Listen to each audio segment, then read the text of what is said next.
Bill Doyle, Worcester Telegram. Brent, I just wanted to ask you about what you thought of Jayson Tatum tonight. I thought he was great, and I think he's had an exceptional year. He's got a bounce. He plays, when I watch him, he plays a lot sort of older than his resume suggests, and he's got a lot of bounce and a lot of game. And I thought tonight he scored in a variety of ways. I thought he was excellent.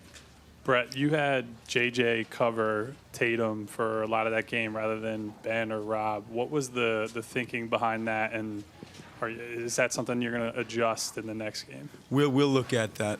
We'll go back and we'll look at it. For different reasons, we decided to do that, and we'll go back and see how that worked.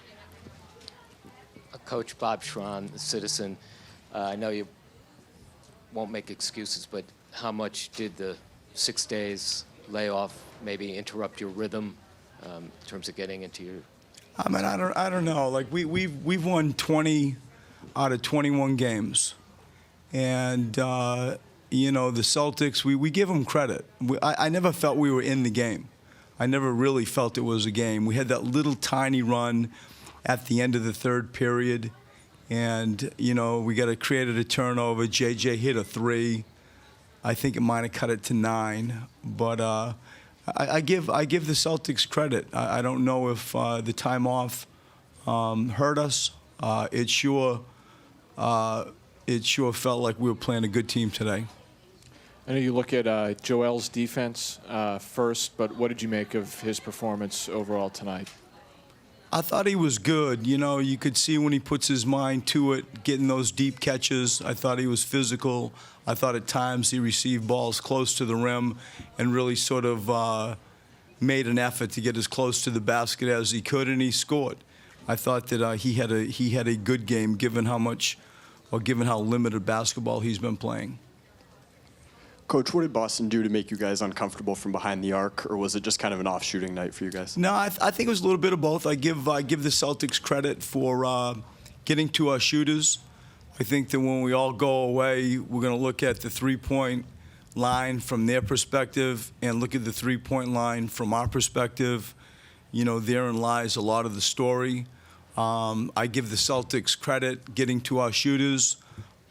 We did have an off night shooting, but I think a lot of that you can attribute to their good defense and them getting to shooters. Jared Weiss, The Athletic. There were a few plays where Joe was icing on ball screens and then was caught deep in the paint and they would kick out to a wide. Say that one more time. There were a lot of plays where Joe was caught deep in the paint defending a ball screen, and they would kick out to a wide-open shooter, and nobody closed out. How are those typically supposed to be closed out on, and do you guys like with Horford shooting threes? Yeah, there are a few of those. Yeah, and I think that's the challenge with Horford. You like to, at times, get some reds, some switches. At times, looking at some type of stunt behind it to buy time for Joel to go back. And we didn't really do a great job with him in that area that you're talking about. Coach, John Schumann, NBA.com. Similar question. Your defense was scrambling a lot, it seemed like tonight, in rotation, maybe a little bit more than you would prefer. Was that just them attacking certain matchups, or was it more to it than that? No, I think it's more to it than that. I thought it was one of our poorer defensive games that we've played in a while. The three-point shot is what we're all speaking about, and the rotations behind that. There is some truth to that. I think that some of it were some missed assignments. Some of it I give them credit for, but it sure was a big part of the difference tonight. Their ability to, shoot and make 17 threes is a big number. Brett, Mike Petralia, CLNS Media. Obviously, toward the second half of your season, a lot was made of the good ball movement and a lot of the good rotations and whatnot offensively. Tonight, did it seem like you had that same type of offensive rhythm? I think that to look at this game defensively, offensively, this isn't who we are.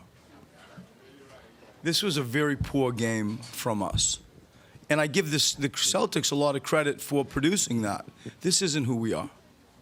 And so, we're going to have to fix some things. I'm going to have to back up my words, with our group. We got practice tomorrow. We look forward to, getting back on track, playing basketball and looking at some tape tomorrow. But I think to think that this game is a reflection of what we've been doing the past few months would be a mistake.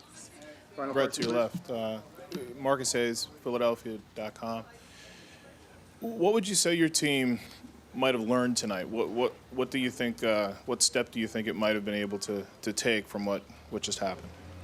I mean, the easiest thing for me to say is when we go back and look at the tape and find the breakdowns of why they got that volume of threes and how they made that volume of threes. I think that defensively, that's where my head is at the most. Like, I feel like I know. I feel I'd like to go back and look at the tape and see if I'm pretty close. I think offensively, when you start looking at some of the production we got from players that had been producing, we did not. I think that we got stuck on one side of the floor. I don't believe we play side to side. I don't believe we passed or shared the ball like we have been doing to produce, pretty good final third of the season and a decent first round with the Miami Heat. Those two things come most to my mind.